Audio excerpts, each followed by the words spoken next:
Puji Tuhan, kita akan mulai ibadah pada sore hari ini. Kita persiapkan hati kita untuk kita menyembah Tuhan. Kita sebelumnya mau berdoa. Bapa, di dalam nama Tuhan kami Yesus Kristus, kami bersyukur Bapa. Kami percaya di mana 2-3 orang berkumpul dalam nama-Mu ada di tengah-tengah kami. Kami percaya saat ini Tuhan ada di tempat ini.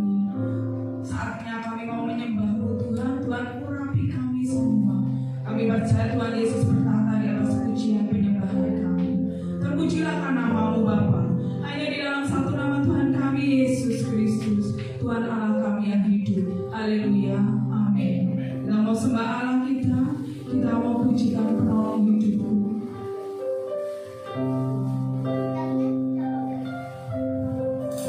Kami bersyukur Tuhan. Suara yang luar biasa bagi kami Yesus.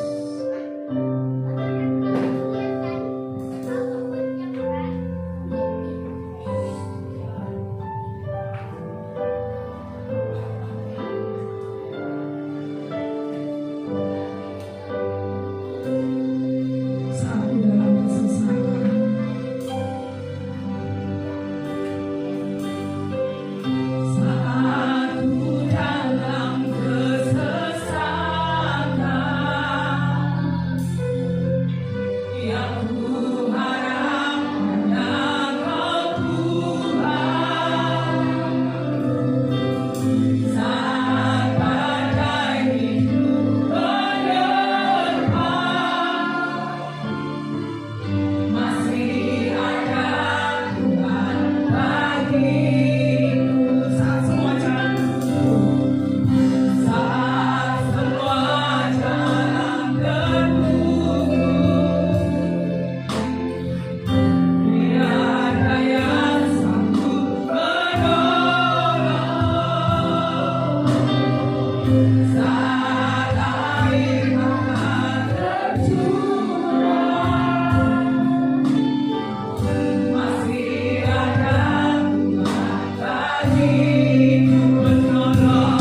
Tiba saatnya kita akan memberikan persembahan, kita mau berdoa. Bapa, di dalam nama Tuhan kami Yesus Kristus, kami bersyukur saat ini Bapa. Tiba saatnya kami akan memberikan persembahan. Tuhan suci dan kuduskan persembahan kami untuk dipakai memperlebar kerajaan-Mu Bapa. Terpujilah nama Bapa, hanya di dalam satu nama Tuhan kami Yesus Kristus, Tuhan dan Juru Selamat kami yang hidup. Haleluya. Amin. Selamat menabur, Tuhan memberkati. Sebentar kita juga akan mendengarkan firman Tuhan. Kita mau pujikan Aku punya Tuhan yang besar.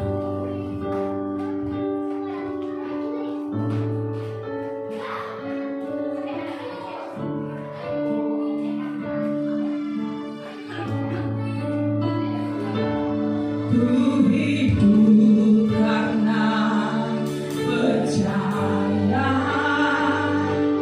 Kau yang berjanji setia, pengharapanku selalu ada di dalam-Mu.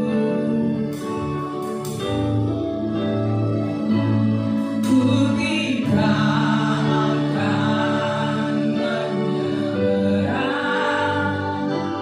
meski dalam kesesatan, seluruh hidupku dalam genggaman-Mu. Katakan aku punya Tuhan yang besar. Aku punya Tuhan yang besar, Dia telah berjanji dan selalu menggenapi imanku bersemangat percaya pesannya. Ku terima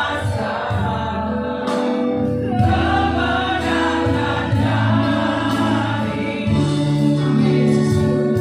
Ku hidup karena percaya. Ku hidup karena percaya Kau yang berjanji setia, pengharapanku selalu ada di dalam-Mu. Ku tidak akan menyerah. Ku tidak akan menyerah meski dalam kesesatan, seluruh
Kami percaya Tuhan seperti Pujian berkata, kami punya Tuhan yang besar, Allah yang sudah berjanji kepada setiap kami, dan Allah yang akan menggenapi Tuhan di dalam kehidupan kami. Dan kami percaya akan kuasa-Mu, dan saat ini kami akan menerima kemenangan dari-Mu Yesus. Kami bersyukur Tuhan buat sore hari ini kami telah menyembah Engkau, memuji Engkau, bahkan bersukacita bagi Engkau. Dan saatnya Tuhan kami akan duduk sebagai murid Tuhan untuk mendengarkan firman-Mu. Kiranya Engkau sendiri Tuhan yang akan menyampaikan firman-Mu kepada setiap kami. Mampukan kami Tuhan untuk menjadi pendengar yang terbaik Tuhan, sehingga firman-Mu boleh kami tangkap dan boleh menjadi rema dalam kehidupan kami. Terpujilah nama-Mu Tuhan, kami siap untuk mendengarkan firman-Mu hanya di dalam nama Yesus. Haleluya, amin. Silakan dulu bagi Bapak Ibu yang dikasihi Tuhan. Shalom. Di dalam persoalan, aduh Tuhan masalah itu besar, kita lupa bahwa kita punya Tuhan yang besar. Katakan, hei masalah kau boleh besar, tapi Tuhan itu jauh lebih besar dari masalahmu. Kita percaya bahwa kita adalah anak-anak Tuhan dan sudah dimenangkan, dimerdekakan. Oleh kanan kiri katakan, kita sudah dimenangkan dan dimerdekakan oleh Tuhan. Amin. Di sore hari ini saya akan berikan cara-cara bagaimana anak Tuhan menghadapi atau menanggapi persoalan. Mari bersama-sama kita buka di dalam kitab Yakobus pasal yang pertama. Kitab Yakobus pasal yang pertama, ayat yang kedua sampai dengan yang ke-8. Saya minta kerjasamanya.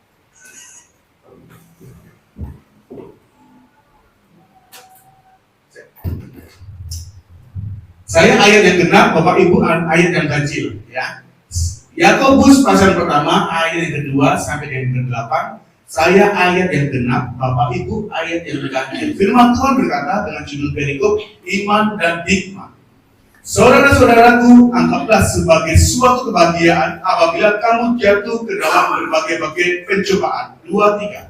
Sebab kamu tahu bahwa ujian terhadap imanmu itu menghasilkan ketekunan, dan biarkanlah ketekunan itu memperoleh buah yang matang, supaya kamu menjadi sempurna dan utuh dan tak kekurangan suatu apapun. 5. Tetapi apabila di antara kamu ada yang bernama dan ada yang menggunakan pada Allah, kemudian semua orang dengan hati dan karena hendaklah ia memintanya dalam iman, dan sama sekali jangan bimbang, sebab orang yang bimbang sama dengan gelombang laut yang diombang-ambingkan kian kemari oleh angin. Orang yang demikian janganlah katakan bahwa ia akan menerima sesuatu dari Tuhan. Sebab orang yang mendua hati tidak akan tenang dalam hidupnya. Amin. Demikian firman Tuhan. Berbahagialah kita yang membaca dan merenungkan firman Tuhan dan kehidupan kita. Haleluya. Di dalam surat Yakobus di sini menerangkan bahwa bagaimana kita mentengahkan atau menyingkirkan persoalan-persoalan kita, tetapi kita lebih dulu mengutamakan Tuhan di dalam kehidupan kita. Firman Tuhan yang jelas dikatakan, hei saudara-saudaraku, anggaplah sebagai suatu kebahagiaan apabila kamu jatuh ke dalam berbagai pencobaan. Jika ada orang yang datang, Shalom Pak Gembala, saya ada masalah, bahagia saja. Pasti orang tersebut akan berpikir, wah Gembala orang waras ini, aku ada masalah kok disuruh bahagia. Hei, ini firman Tuhan jelas dikatakan bahwa anggaplah sebagai suatu kebahagiaan apabila kamu jatuh ke dalam berbagai pencobaan. Yang pertama, bagaimana caranya anak-anak Tuhan menanggapi pencobaan atau masalah di dalam kehidupan kita? Yang pertama adalah anggaplah suatu kebahagiaan. Anggaplah sebagai suatu kebahagiaan. Kata anggaplah di dalam bahasa Yunani yaitu egesate. Kita sambil belajar ya. Egesate di dalam bahasa Yunani yang berarti hitunglah. Anggaplah itu yang berarti hitunglah. Hitunglah sebagai kebahagiaan. Kebahagiaan itu yang berarti sukacita di dalam Tuhan. Hal yang positif yang datang kepada kita. Jadi intinya, waktu persoalan datang, masalah datang, anggaplah atau hitunglah itu adalah hal yang positif yang akan membawa kepada sukacita. Bisa dimengerti? Jadi masalah pola pikir kita jangan masalah.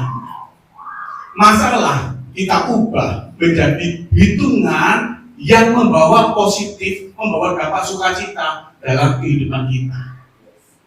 Ya, saya percaya anak-anak Tuhan dimanapun kita berada, posisi apapun kita berada, waktu kita ada masalah, orang dunia tidak mengetahui bahwa kita ada masalah. Benar nggak? Karena apa? Yang terpancar dalam hidup kita adalah terang, sukacita.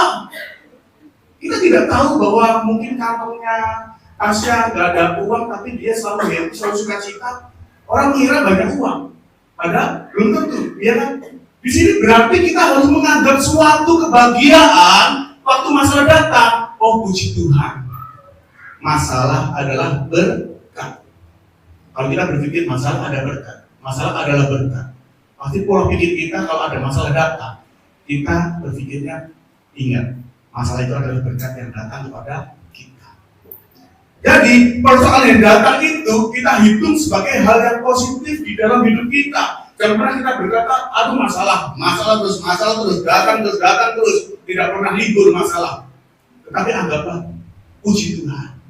Selalu mengucap syukur, puji Tuhan kalau ada masalah, puji Tuhan, haleluya. Karena Tuhan menghendaki kita harus selalu senantiasa berpikir positif. Kalau kita berpikir negatif di dalam Tuhan, kacau hidup kita. Benar kan?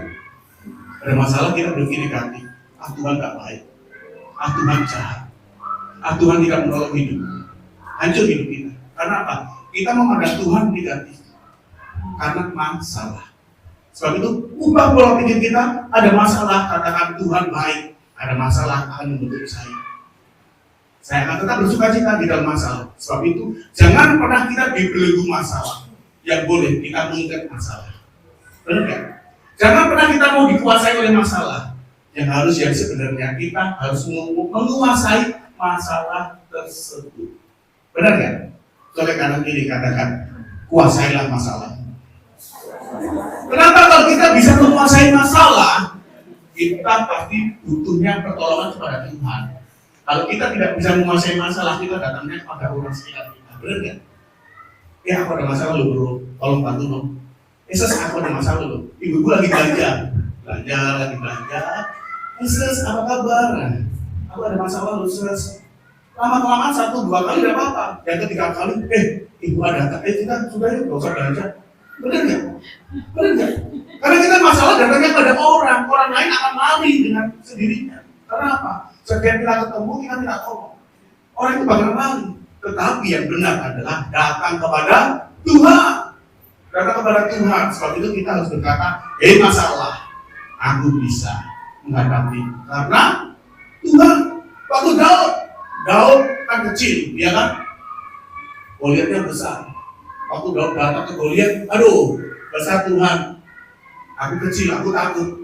Daud bakalan pergi dan bangsa Israel tidak akan menang melawan bangsa Filistin. Tetapi Daud berkata, hei Goliat, mungkin berkata, kamu memang besar, aku memang kecil, tapi Tuhan pun lebih besar daripada kamu. Hancur, mati. Singkat cerita, menanglah Daud. Karena apa? Dia menghadapinya bersama dengan Tuhan. Jangan pernah kita berpikir ada masalah, aku menghadapinya sendiri, tidak. Kita berpikir, masalah yang datang padaku, aku punya Tuhan yang besar. Seperti dia tadi berkata, aku punya Tuhan yang telah berjanji, kan selalu. Tetapi, karena firman Tuhan berkata, masalah-masalah, pencobaan yang kamu alami, kamu hadapi, itu tidak melebihi dari kekuatanmu. Jadi masalah yang datang pada kita, sebenarnya kita itu sanggup. Kenapa kita tidak sanggup? Karena pola pikir kita berkata aku tidak sanggup. Benar nggak? Aku tidak bisa. Benar nggak? Waktu ini Yomi namanya ya, Yomi ya. Saya kaget waktu ada murid namanya Yomi. Terus manggilnya siapa ini? Yu kan kamu kan? Yomi ya. Waktu Yomi datang minta belajar, saya tanya latar belakang dulu. Kalau hari Minggu kemana kamu? Oh kerja, anak Tuhan. Oke lah. Saya kasih pilihan, mau belajar lagu atau mau belajar secara cepat, atau mau belajar buku paling 1 tahun menguasai baru laku. Sekalian dia datang, kata aku mau pelayanan Katolik, jadi lagu aja gitu ya Yumi ya, singkat-singkat seperti itu lah.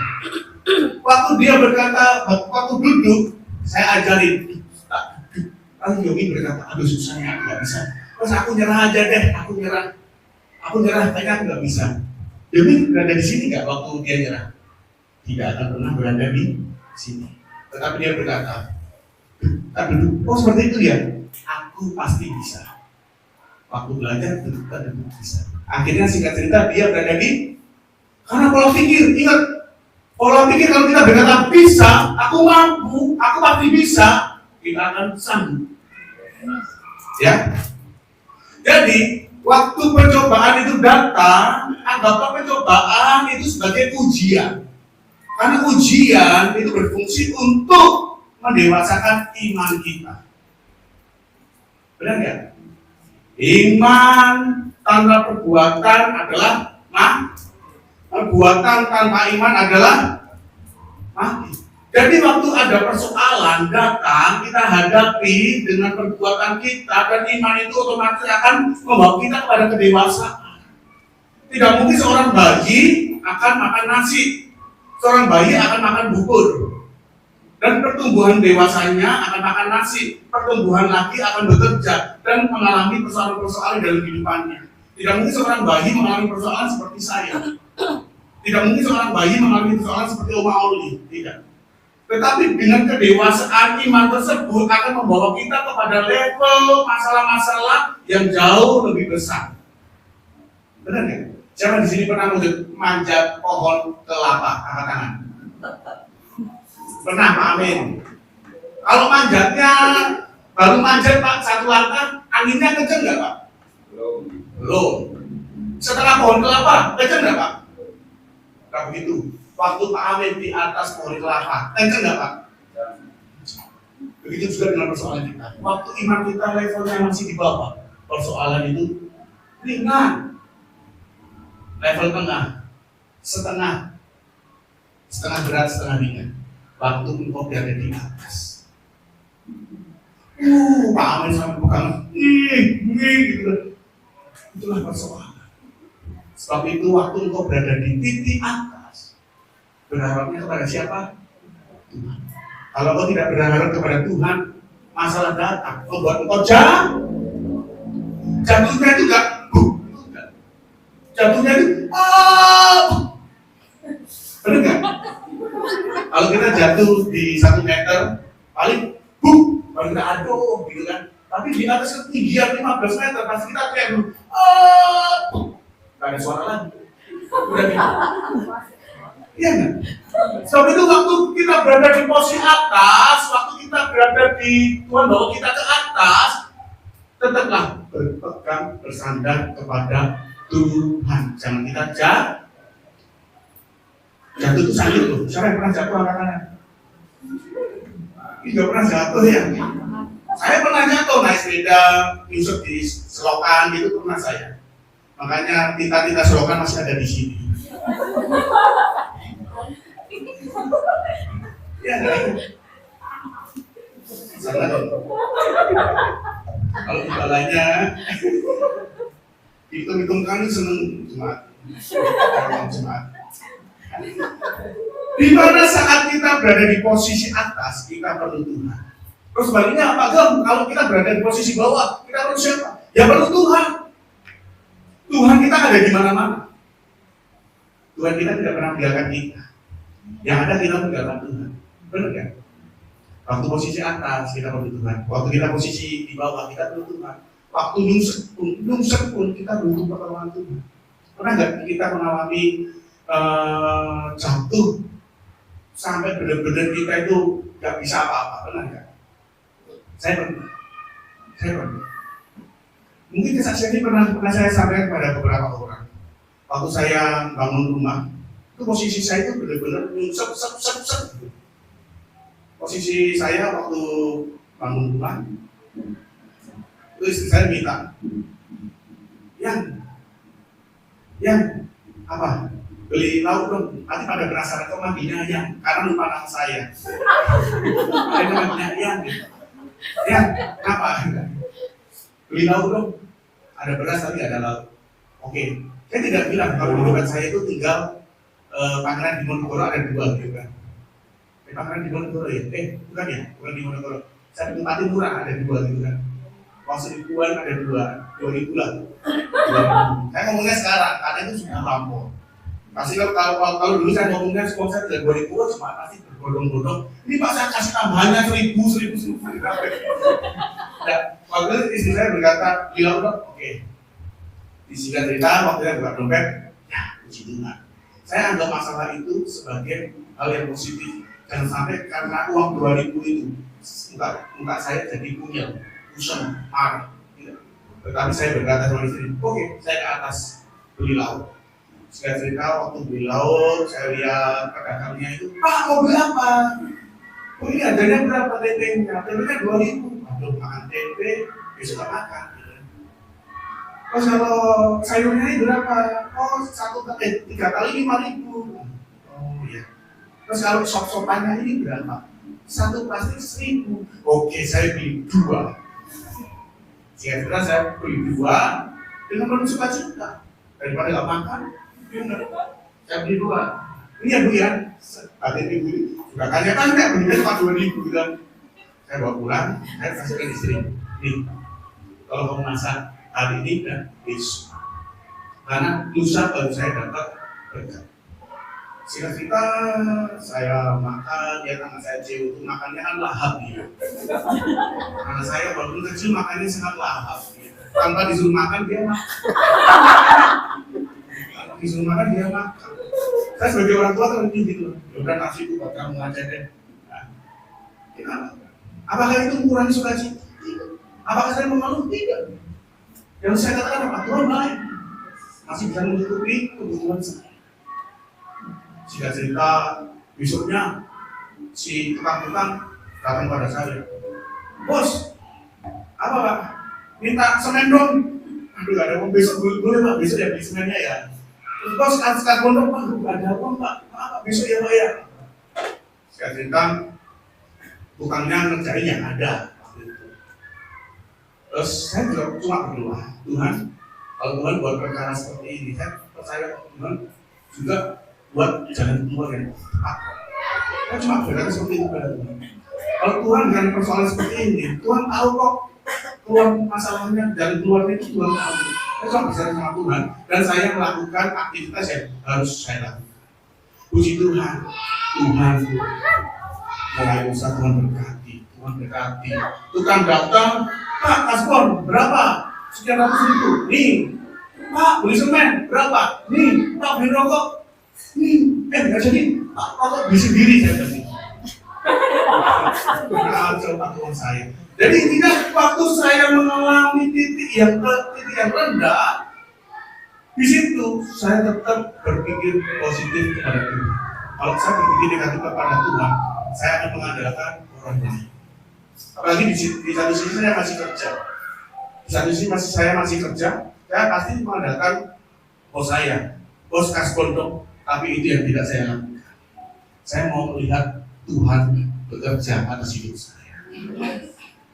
Yang kedua, yang pertama tadi, anggaplah masalah itu sebagai kebahagiaan. Yang kedua adalah bertekun di dalam pencobaan. Di ayat ketiga dan keempat saya akan bacakan. Firman Tuhan berkata, sebab kamu tahu bahwa ujian terhadap imanmu itu menghasilkan ketekunan. Dan biarlah ketekunan itu memperoleh buah yang matang, supaya kamu menjadi sempurna dan utuh dan tak kekurangan sesuatu apapun. Jadi kita harus bertekun di dalam pencobaan. Kok enak sekali harus bertekun di dalam pencobaan. Gimana itu ya? Kok bertekun di dalam persoalan? Kok bertekun di dalam masalah? Ingat kita poin yang pertama tadi. Kalau kita menganggap masalah persoalan tadi hal yang positif, tekunlah di situ. Kenapa harus tekun? Karena engkau akan melihat karya. Jika engkau ada masalah, menghindar, engkau tidak akan melihat karya Tuhan. Benar nggak?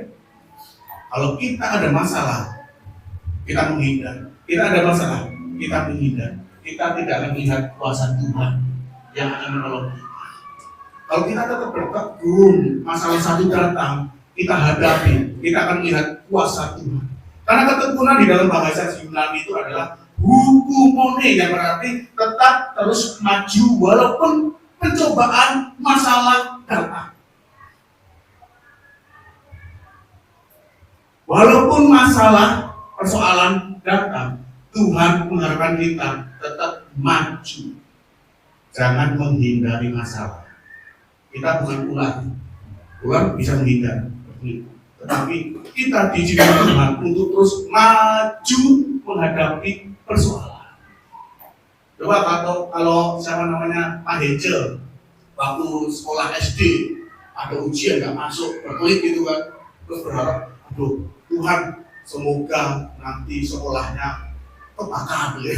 Mereka nggak berdoa seperti itu. Besoknya ujian, terus berdoanya Tuhan, pada belajar, mendingan sekolahnya besok terbakar aja Tuhan. Tapi doa saya tidak dikabulkan oleh Tuhan. Uji Tuhannya di situ. Waktu Pak Henca sekolah ada ujian, dia berkelit. Ada ujian berkelit. Naik kelas nggak? Tidak.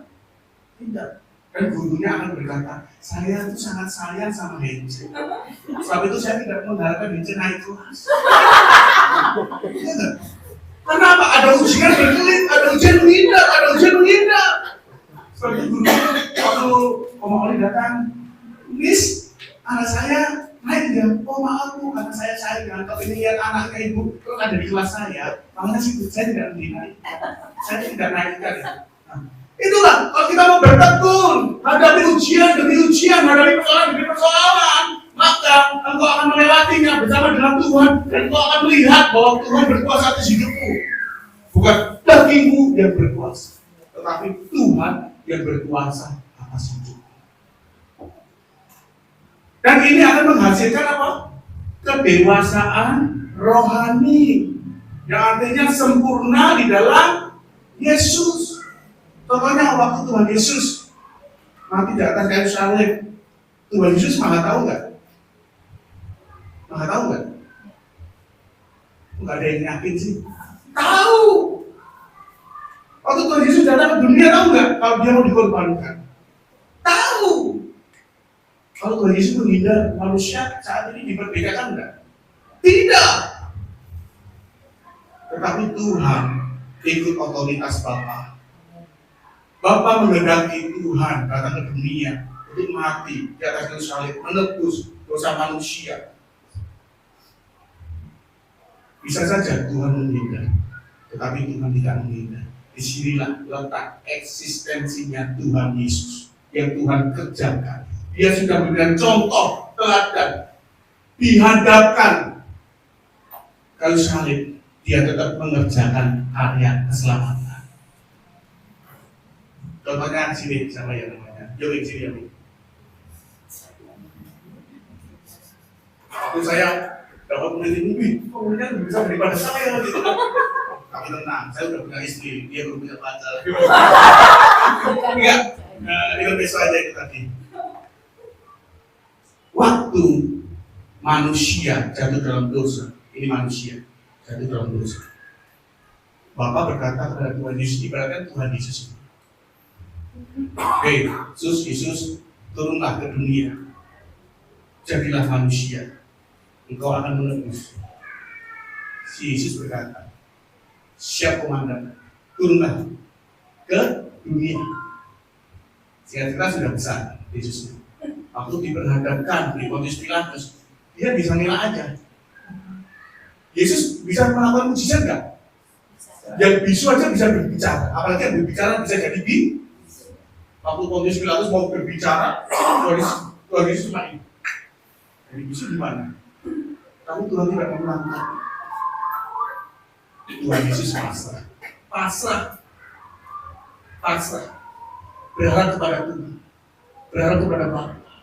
Kalau bisa Bapa, jangan seperti ini deh. Tetapi apa yang dikerjakan Yesus? Tetap melakukan kehendak Bapa. Contohnya, coba tangannya di tangan, ya. Satu jam ya. Sudah capek? Belum. Kita aja coba seperti ini.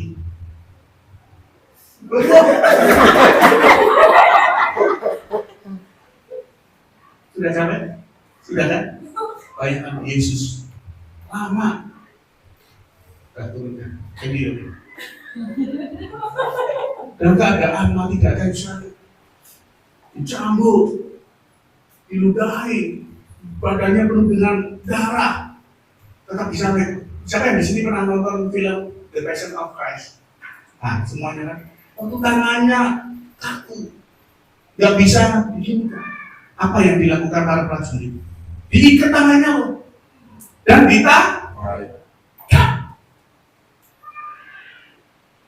kita sedikit masalah aja udah mengeluh sama Tuhan. Aduh Tuhan, masalah terus. Ingat waktu Yesus, betapa sakitnya. Benar nggak? Kita aja disuruh hormat pacar aja sudah hormatnya suruh gini, lama-lama gini. Capek. Tapi Yesus, dia tidak berkata aku Tuhan capek, Bapak capek, Bapak. Bahkan di dalam sebelum kematiannya, Tuhan memberikan pengampunan kepada. Sebab mereka tidak tahu apa yang mereka. Jadilah anak-anak Tuhan yang dewasa rohani, dewasa iman. Jangan pernah kita sendiri ada masalah menggerutu dan terus menggerutu. Karena Tuhan sudah menyontohkan bahwa Dia tunduk kepada Bapa, kita harus tunduk kepada Tuhan. Benar nggak? Karena Tuhan hari Minggu lagi ke gereja lagi. Enaknya camping, piknik, enaknya liburan, enaknya ke bergundul, enaknya ini ibadah lagi. Coba kalau seandainya kita diberikan waktu 2 hari, terus kita dipanggil oleh Tuhan, apa yang harus kita lakukan? Kalau kita rekreasi, tidak, pasti kita akan sujud di bawah kaki Yesus. Tuhan ampuni dosaku, Tuhan ampuni. Karena kita berharap untuk masuk surga. Kalau saya jadi Tuhan, saya akan beri waktu masing-masing. Ayo Juni, kamu tinggal berapa hari aja. Ayo semua bakalan datang. Sujud aku Tuhan, karena aku berbuat dosa, ampuni Tuhan. Kenapa kita masih lihat-lihat? Karena kita belum tahu waktu. Ingat, waktu Tuhan itu seperti pencut. Datang tiba-tiba, sebab itu gunakan waktu yang ada ini untuk melayani Tuhan, untuk datang kepada Tuhan. Bertekunlah. Saya suka sama anak-anak muda yang mau melayani Tuhan. Kalau saya bilang Yomi, nanti kamu bisa sekali melayani kita ya. Iya kak. Baru berapa bulan Yomi? 1,5 bulan ya? 2 bulan ya? 2 bulan latihan. 2 minggu yang lalu dia bilang, kamu nih, boleh gak melayani tempatmu? Ayo, gas. Boleh kan, nanti tak kabarin ya. Di satu sisi saya sebagai guru kan sudah tahu porsinya. Terus saya minta bagian penulis lagu Pak Budi, tolong cepat segera kirimkan lagunya. Saya mau kirimkan ke murid saya, dia dipelajari. Saya sudah tahu porsi-porsinya. Oh ini bisa. Lanjut, langsung. Hari Kamis latihan, kemarin saya privat. Jumat latihan. Kenapa? Tuhan mengharapkan kita melayani Tuhan. Pekerjaan yang mulia apa? Melayani Tuhan. Bukan melayani dunia. Dunia bisa memberikan dunia bisa memberikan jabatan. Tapi dunia tidak bisa memberikan surga. Hanya siapa? Tuhan Yesus saja yang. Ayo pergunakan waktu yang ada ini berbondong-bondong, berlari untuk melayani Tuhan. Sehingga waktu kita dibawa Tuhan ke gereja kekal, sudah tahu porsinya masing-masing. Coba kalau Tuhan di KKR, pemain drumnya Yumi, apa nggak bangga Yumi? WA-nya Tuhan Yesus, Yesus. Yumi main drum. Si siapa namanya? Baju multimedianya, apa nggak bangga?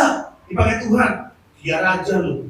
Pak Budi aja nyanyi di Istana Negara aja, di Pak Jokowi aja bisa gemeter ya Pak ya. Apalagi Tuhan Yesus sendiri. Sebab itu, marilah kita harus bertekun di dalam percobaan. Ada kesaksian yang real, yang nyata. Ada ibu-ibu penjual tempe. Setiap hari dia jual tempe. Jual tempe, dia bikinnya sore, besoknya jadi. Hari ini kedelai, besoknya jadi tempe. Hari ini kedelai, besok jadi tempe. Ibunya ini setiap hari jualan untuk mencukupi kebutuhan dia sama 2 anaknya. Ibu sama 2 anaknya jualan tempe di pasar. Suatu hari ibu ini kaget waktu membuka tempenya di pagi hari, terkejut dia.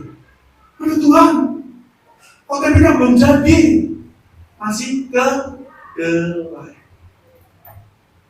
Terus anaknya berkata sama ibunya, gak apa-apa ibu, kayak kita bawa ke pasar aja. Kalau dibawa ke pasar, tidak akan ada yang orang beli. Masih kedelai. Kenapa saya titik? Kedelai, takut keledai. Ya. Kedelai, karena beda tipis. Ibunya udah pasrah. Aduh Tuhan, kalau dibawa ke pasar, uangnya kita tidak dapat apa-apa. Tapi anaknya menguatkan. Ibu percaya, siapa tahu, karena siapa tahu ini, Tuhan Yesus mengadakan mujizat waktu di pasar, kedelainya jadi tempe.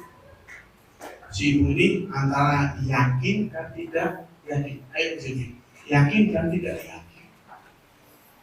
Anaknya terus, ayo ibu, pokoknya hari ini harus ke pasar jual. Karena kalau kita tidak jual, kita tidak akan makan. Percaya sama Tuhan Yesus ibu, gitu. Untuk 2 anaknya ini benar-benar takut akan Tuhan, rajin suami ibu. Karena ingat perkataan sebuah guru suamiku, Tuhan pasti akan menolong dan bermujizat adik-adiknya. Sebab itu jangan pernah kita meragukan suara anak-anak. Anak-anak kadang-kadang bisa membuat kita itu ini loh, mengerti maksud Tuhan. Ya. Singkat cerita, ibu ini dan 2 anaknya ini ke pasar pagi-pagi menjual. Ditunggu, nggak ada yang beli. Ditunggu, bu tempe, ya waktu dibuka, kok belum jadi, nggak jadi. Beli di tempat yang lain aja. Ibu ini dalam hati sedih. Benar Tuhan, apa yang saya katakan, pasti tempe ini tidak akan terjual. Tapi anaknya berkata, ibu sabar ya, pasti Tuhan tolong. Singkat cerita, pasarnya ini mau tutup. Biasanya pasar kan jam 8 itu udah mau tutup kan. Ada mobil lewat. Terus berkata, bu ada tempe. Ibunya berkata, tempe tidak ada.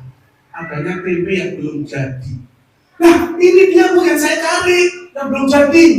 Ibunya kaget tuh. Kok bisa? Iya bu, karena saya hari ini mau pergi ke luar negeri. Saudara saya di luar negeri minta tempe. Ibu ini langsung puji Tuhan. Anaknya puji Tuhan. Terus ibunya berkata, mau beli berapa bu? Saya borong semuanya. Ibunya bawa keranjang dari ini loh, yang di ini dari bambu itu loh, bakul. Ya. Semuanya, benar semuanya ibu. Iya bu, saya beli semuanya. Sudah cerita, semua dibeli. Terus dibayar. Bahkan bukan itu saja. Bu ini buat anaknya yang 2 anaknya ada berkah. Coba kalau ibunya nyerah, apa yang terjadi? Mujizat Tuhan tidak akan terjadi. Ini ternyata tulisannya. Dia berkata tempe yang belum jadi tempe. Tuhan kirim gagak, belum gagak. Tuhan kirim orang. Tuhan kirim berkatnya. Untuk apa? Datang menolong ibu ini. Jadi mari kita bertekun senantiasa. Jangan pernah kita takut. Yang ketiga adalah kita harus menghadapi persoalan dengan hikmat Tuhan di ayat yang ke-5 sampai dengan ke-8. Saya akan bacakan. Firman Tuhan berkata, yang ke-5, tetapi apabila di antara kamu ada yang kekurangan hikmat, hendaklah ia memintakannya kepada Allah, yang memberikannya kepada semua orang dengan murah hati dan dengan tidak membangkit-bangkitkan. Maka hal itu akan diberikan kepadanya. Hendaklah ia memintanya dalam iman dan sama sekali jangan bimbang, sebab orang yang bimbang sama dengan gelombang laut yang diombang-ambingkan kian kemari oleh angin. Orang yang demikian janganlah mengira bahwa ia akan menerima sesuatu dari Tuhan. Sebab orang yang mendua hati tidak akan tenang di dalam hidupnya. Firman Tuhan sangat jelas, orang yang mendua hati tidak akan tenang di dalam hidupnya. Benar nggak? Waktu siapa di sini waktu pacaran punya 2 pacar, angkat tangan. Tenang nggak hidupnya? Gak ada yang aku ya. Siapa di sini pernah pacaran punya 2 pacar, tenang nggak hidupnya? Yang aku siapa? Saya pernah. Nggak tenang. Bagian sini cemburu, bagian itu sini cemburu, putusin. Nggak tenang kan? Bertobat. Apalagi kita mengubahkan Tuhan kita adalah pencemburu.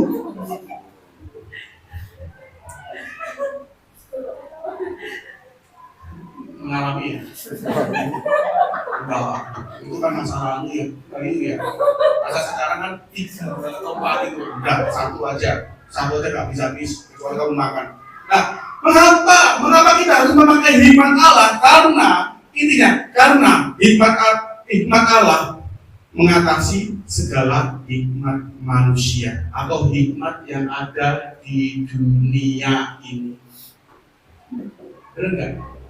Hikmat pengetahuan kalah sama hikmatnya Tuhan. Siapa yang menciptakan manusia itu dari kerak? Menciptakan, yang membuat gagasan. Siapa itu? Ada pelajaran sejarah kok. Manusia itu dari kerak. Jadi dari kerak, ekornya, dari kecil-kecil saya bilang manusia. Siapa Pak Didi? Darwin ya. Darwin, nah beda Pak Didi bukan ya? Darwin, evolusi manusia, ya kan? Singkat-singkat, Darwinnya sebelum meninggal, dia mengaku bahwa salah. Hikmat pengetahuan manusia tidak ada bandingannya dengan hikmat Allah. Sebab itu, cara yang benar waktu kita menghadapi persoalan masalah, pakailah hikmat Tuhan. Hikmat Tuhan. Seperti kalau kita mau belajar sungguh-sungguh, Tuhan berikan hikmat, manfaat. Ya kan kalau kita berdoa seperti itu kan, kecerdasan. Kita minta kepada Tuhan. Jangan kita datang ke kuburan. Jangan kita datang ke gunung kan? Kuburan waktu minta mau berbah. Siapa yang pernah mengalami ini? Tetangga saya ada. Pulang-pulang lari dia takut. Minta nomor bang. Waktu beli apa namanya kokel. Jangan. Minta hikmat kepada Tuhan. Masalah ada, kita bisa melakukannya. Minta hikmat kepada Tuhan. Cara mengatasi masalah seperti ini gimana Tuhan? Masalah datang beda. Kalau masalah datang sama, pasti kita tahu jawaban. Kalau masalah itu datang berbeda, kita butuh apa? Hikmat dari Tuhan. Jadi, mengapa kita memakai hikmat Allah? Karena hikmat Allah mengatasi segala hikmat manusia dan segala yang dapat disebut hikmat. Jika Allah mengaruniakan hikmat kepada setiap kita, pakailah sesuai dengan apa yang Tuhan mau. Jangan pakai semau gue gitu. Kalau Tuhan berikan hikmat atau kuasa kepada kita, pakailah sesuai dengan apa yang Tuhan kehendaki. Contohlah, kalau kita pintar, diberikan hikmat kepada Tuhan, terus orang datang pada kita, minta pertolongan, terus kita, antri ya, ambil antrian, kayak pasien gitu. Kamu mau konseling apa? Ini, kasih resep. Bayarnya dikasih ya, jangan. Kalau kita mau melayani Tuhan, lakukanlah itu sungguh-sungguh di hadapan Tuhan, bukan karena untuk memberikan tebal dompet kita. Saya paling tidak suka kalau ada orang pelayanan, mereka sampai berutang budi kepada kita. Saya tidak suka. Saya berkata sama orang-orang yang pernah saya layani, saya doakan, dia berkata, kamu jangan berutang budi sama saya, ya. Kamu berutang budi sama Tuhan. Jadi segala sesuatu, kalau saya butuh ya saya sekedar ya, kita relasi. Tapi ada seorang hamba Tuhan yang telah mendoakan orang ini sembuh, orang yang sembuh ini dimanfaatkan. Setiap dia butuh apa selalu telepon, bro, kamu butuh ini tuh. Oh ya, karena orang itu berpikir bukan budi, apa yang dimau hamba Tuhan ini dilakukan. Itu yang saya tidak. Makanya setiap hikmat melayani Tuhan, jangan kita berpikir cuan. Karena cuan ada sendirinya, Tuhan yang akan berkati kita. Saya baru tahu konsep pelayanan. Waktu dulu saya pelayanan kelas, kalau tidak salah 6 SD, saya sudah pelayanan di kelas 6 SD. Waktu awal-awal pelayanan, saya pelayanan itu sebuah pelayanan yang bangga. Bangga karena apa? Dilihat orang, dilihat jemaah, ya kan? Apalagi waktu itu masih kelas 6 SD. Gerejanya di samping rumah saya, yang didirikan bapak saya. Bangga, wah, kecil-kecil udah bisa main drum ya. Terus meningkat pelayanan di gereja, salah satu gereja besar. Bangga. Dulu saya pernah ngomong sama siapa ya, saya paling bangga itu main Tuhan pakai jas. Saya naik motor tidak akan pakai jaket, saya pakai jas, pakai dasi. Bangga saya, lihat orang. Betapa gantengnya saya waktu pakai jas. Gak pakai jas, kembali lagi seperti semula. Bangga memakai jas. Pakai jas, orang lain pada lihat, apalagi hidup di desa, ya kan? Di desa boro-boro pakai jas, orang pakai sarung semua gitu kan. Pakai jas, saya bangga. Ternyata pelayanan itu salah. Itu membuat saya jatuh. Bukan jatuh, maksudnya jatuh menghilang dari perintah Tuhan, tidak.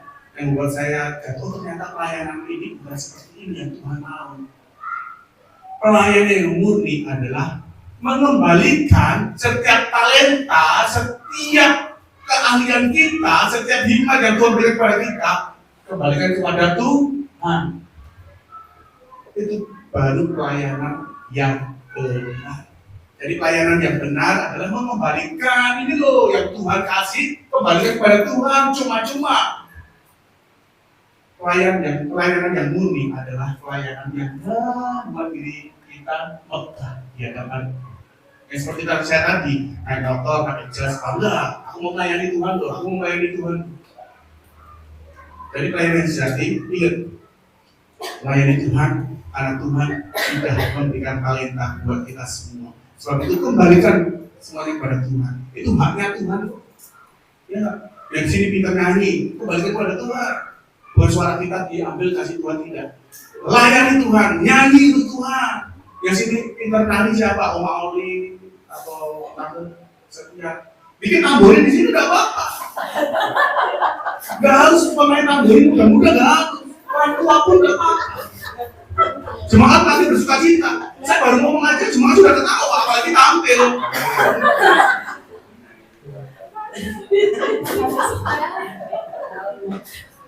Jadi kita perlu hikmat agar kita tidak mengalami kegagalan. Kegagalan terjadi karena pola pikir kita yang berkata kepada pikiran kita, aku tidak bisa melakukan ini, aku pasti gagal, barangku pasti tidak laku, masakanku pasti tidak enak. Itu yang membuat gagal karena pola pikir. Tapi hikmat yang Tuhan beri kepada kita harus benar-benar tangkap sehingga mengubah paradigma pola kita, sehingga pola kita berkata, Tuhan memampukan saya, apa yang saya lakukan dengan tangan saya dibuatnya berhasil.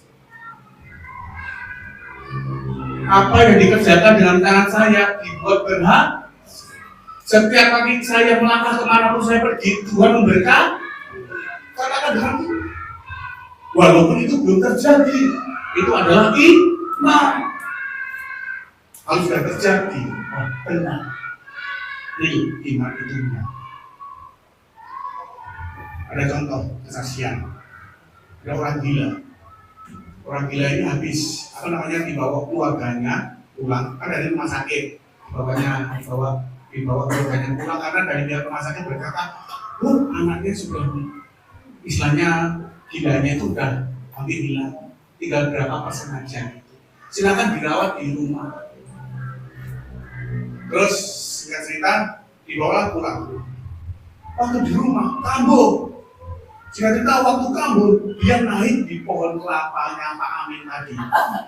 Amin kan turun, ternyata dinaikin orang gila ini naik. Terus pada keluarganya bilang, turun. Nanti jatuh sakit, turun. Tidak mau turun. Sampai kepala desanya dipanggil, Pak, tolong Pak, bantu mama saya itu naik ke pohon kelapa.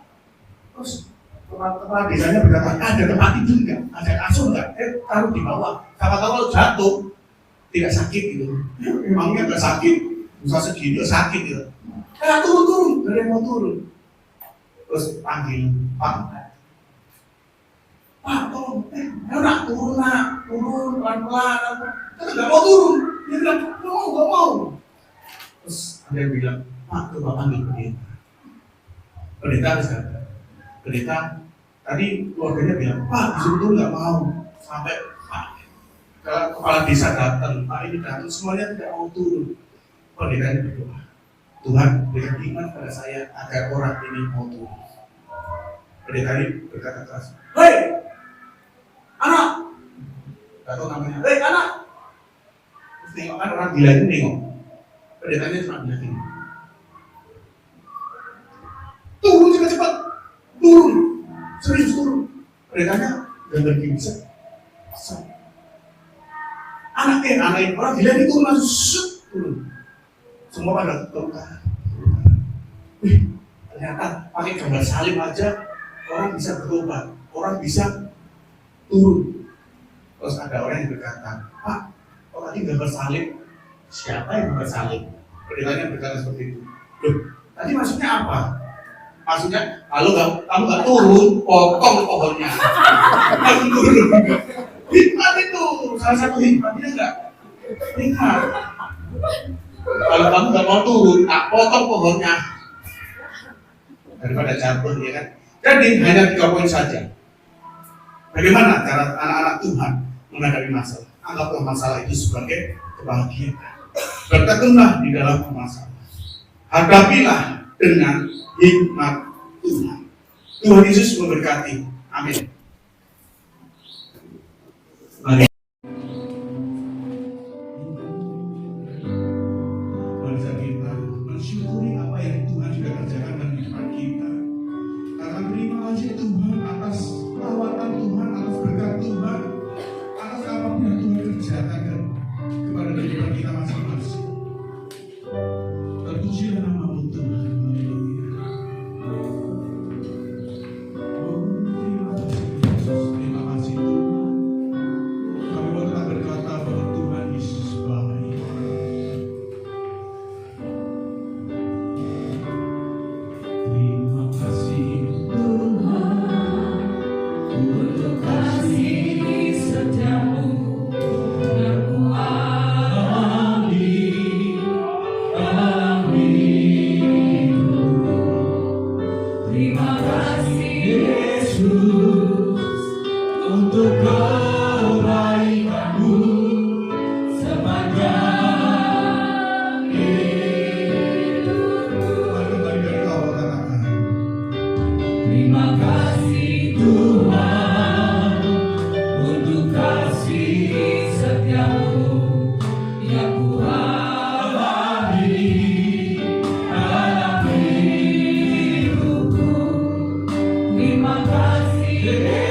Tuhan Yesus sungguh baik, akan teramat baik dalam kehidupan kami. Kami mohon Tuhan tetap mengandalkan Engkau di dalam kehidupan kami, sehingga kami boleh melewati segala persoalan masalah di dalam kehidupan kami bersama dengan Engkau Yesus. Dan biarlah Tuhan di dalam ketekunan kami akan membawa kami kepada kemenangan, di dalam ketekunan kami akan membawa kami di dalam kedewasaan rohani iman kami Yesus. Dan kami mohon Tuhan, kiranya Tuhan berikan hikmat kepada setiap kami, untuk kami boleh melangkah, boleh menghadapi persoalan kami yang selalu disertai akan Engkau. Terima kasih Tuhan, terima kasih Yesus. Kami serahkan Tuhan buat firman-Mu, sehingga firman-Mu boleh kekal di hati kami dan boleh jadi terima kekuatan di depan kami. Terpujilah nama-Mu Tuhan, hanya dalam nama Yesus. Haleluya. Amin.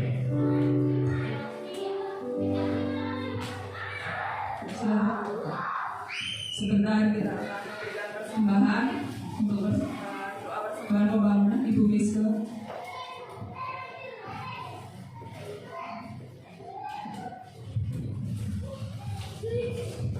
Mari kita berdoa. Bapa kami yang bertata dan berada di surga, Bapa yang kami sembah dan kami muliakan, Tuhan Yesus, terima kasih Bapa kalau hari ini Kau telah mengumpulkan kami di tempat ini untuk beribadah memuji nama-Mu. Bapa, tiba saatnya kami akan memberikan persembahan pembangunan Bapa. Kiranya Kau berkati tangan yang memberi ya Bapa, agar persembahan ini Bapa bisa memperbesar kerajaan-Mu di bumi, agar banyak jiwa-jiwa yang diselamatkan Tuhan Yesus. Bapa, terima kasih untuk semuanya dalam nama Tuhan Yesus. Haleluya. Amin. Selamat menabur, Tuhan memberkati. Kita akan mendengarkan pengumuman untuk seminggu ke depan. Shalom keluarga Blessing, saatnya kita akan mendengarkan kegiatan gereja sepekan.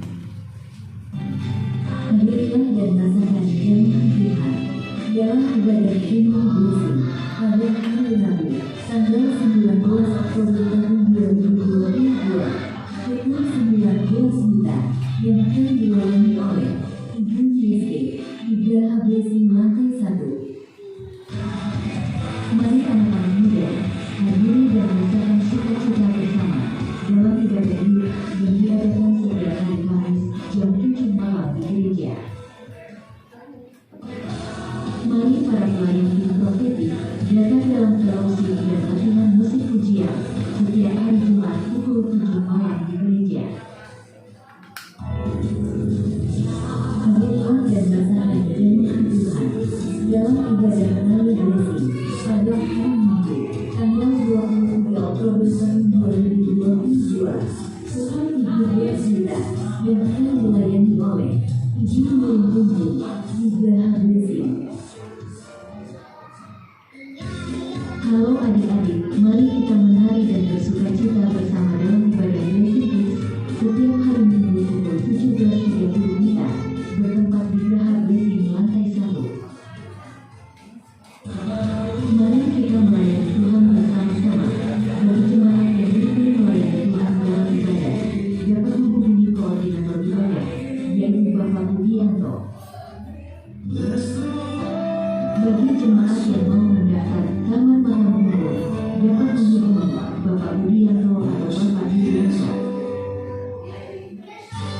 Kami mengucapkan selamat datang dan selamat bergabung dalam keluarga Yesus bagi Bapak Ibu atau saudara-saudari yang baru pertama kali hidup dalam ibadah Yesus. Dan kami sangat mengharapkan untuk dapat berjumpa kembali dalam pertemuan-pertemuan ibadah selanjutnya di Geraha Yesus. Mari kaum wanita datang dalam ibadah wanita Blessing pada hari Sabtu, tanggal 22 Oktober tahun 2022, pukul 19 WITA di Geraha Blessing. Demikian kita kegiatan gereja sepekan. Shalom, Tuhan Yesus memberkati. Kita akan tutup ibadah pada malam hari ini, dan untuk segala juga doa syafaat kita mau pujikan kekuatan di hidupku. Dapat dalam Yesus. Haleluya Yesus.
sudah hamba-Mu di tempat ini, semua jemaat blessing sudah terima berkat-Mu melalui firman Tuhan. Dan hamba-Mu Bapak Pendeta Pulih membawakan setiap perkataan Tuhan melalui isi hati Tuhan dan diucapkan oleh hamba-Mu Bapak Pendeta Pulih. Dan kami sudah terima Bapak, ini semua karena kasih setia-Mu di dalam kehidupan kami. Kami percaya Tuhan, tidak ada masalah yang tidak dapat diselesaikan, karena kami tahu masalah yang ada di dunia ini bagi anak-anak-Mu yang percaya semua telah selesai tebus di atas kayu salib 2000 tahun yang lalu. Dan masalah yang masih tertinggal masih ada, itulah kehidupan, masalah yang sepele yang kita harus jalani di dalam kehidupan kita masing-masing pribadi lepas pribadi. Kami percaya Tuhan, apapun yang kami perbuat di dalam rumah tangga kami, baik suami istri maupun hubungan keluarga terhadap anak maupun orang tua, kami percaya semua dapat diselesaikan.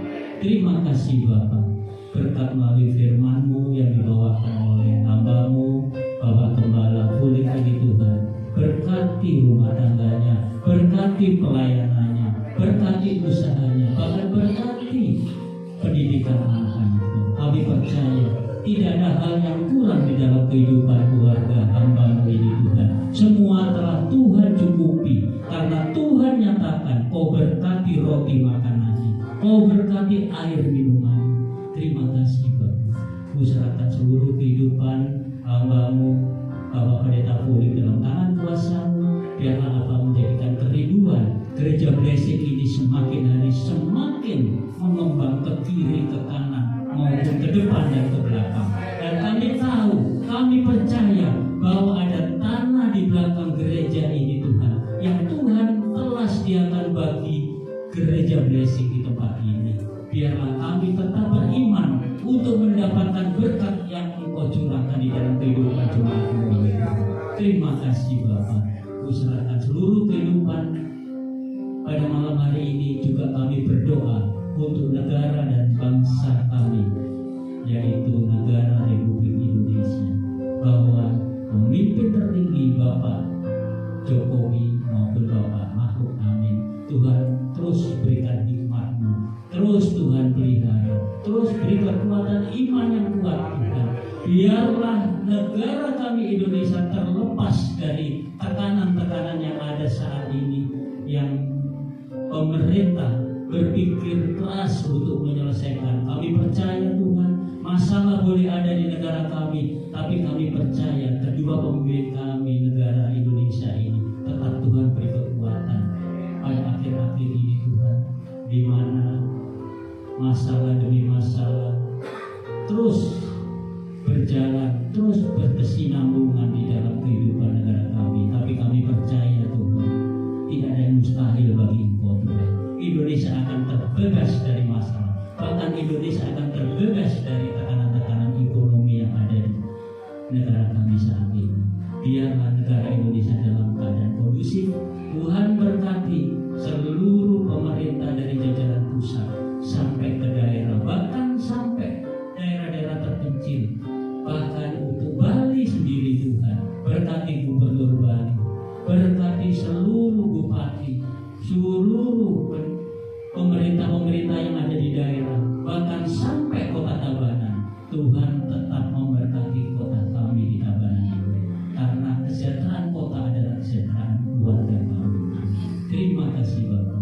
Kuserahkan seluruh kehidupan jemaat juga di tempat ini. Kami percaya kerinduan jemaat tempat ini berangkat untuk memuji, menyembah dan mengenalkan firman-Mu Tuhan. Hanya satu tujuan, kemuliaan-Mu terjadi di dalam kehidupan pribadi jemaat Tuhan. Berangkat boleh ada masalah, tapi setelah keluar dari ruangan ini Tuhan, Tuhan sudah selesaikan masalahnya semua. Terima kasih Bapak. Kuserahkan seluruh pekerja-pekerja yang ada di tempat ini, pelayan-pelayan Tuhan yang di tempat ini, pemain musik, WL, media, petugas setia memberkati mereka. Terima kasih Bapa, usahakan seluruh kehidupan hamba-Mu di dalam tangan kuasa-Mu, seluruh sidang jemaat yang ada di tempat ini. Tuhan telah berkati di dalam nama Yesus. Haleluya. Amin. Mari Tuhan arahkan hatimu, angkat tanganmu, angkat wajahmu untuk menerima berkat dari Tuhan kita Yesus Kristus. Mari Tuhan, terima berkat, anugerah yang indah dari Allah Bapa kita, dengan cinta kasihnya oleh putranya yang tunggal Tuhan Yesus Kristus, serta persukaan manis oleh Roh Kudus, menyertai kita, memberkati kita, mulai saat ini sampai kedatangan Tuhan Yesus yang kedua kali. Mari Tuhan yang percaya bersama kita katakan,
kekuatan di hidupku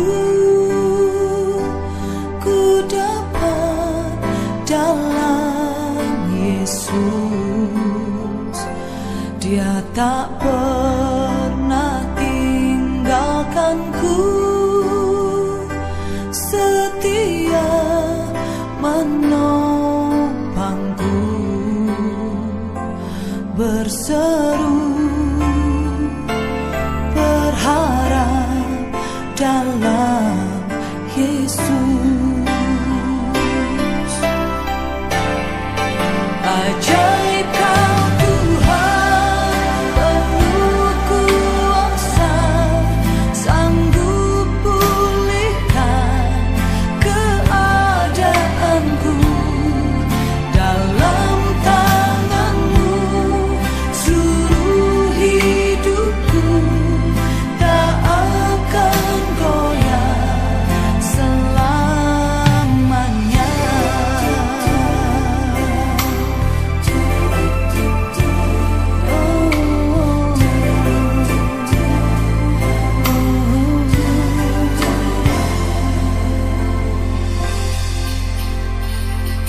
Kekuatan